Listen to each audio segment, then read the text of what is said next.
ফকুনির বাচ্চারা, আমার জোতা ছিঁড়ছে কাটা।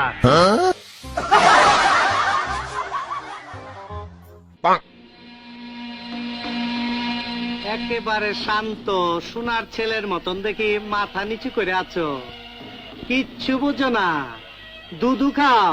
বস, আপনার জুতা পাহারা দেওয়ার লাগে কলকটার ওইটা বসে ছিলাম, তখন কেটাই জানি আপনার জুতা ছিঁড়া চলে গেছে, ভালো করে দেখি নাই।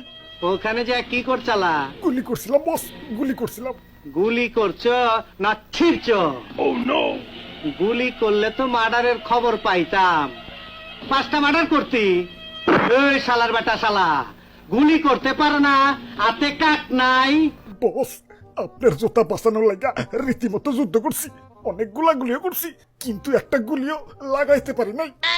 এই কুত্তার বাচ্চারা, যে কয়টা পাঠাইছি ওই কয়টাই তো ফিরত আইলি, 2টা কমাইতি, 2টা মরে গেতি, তাইলে সে না বুঝতাম যুদ্ধ করছো। এই বুঝতো না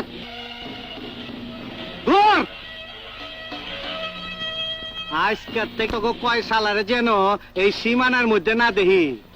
আমার নাম নিয়ে যদি কোন জায়গায় চান্দাবাজি করস আর টাকা নিচস, তাইলে কিন্তু একদম হোগার মতো সিলমাইরা দিমু। বাচ্চারা।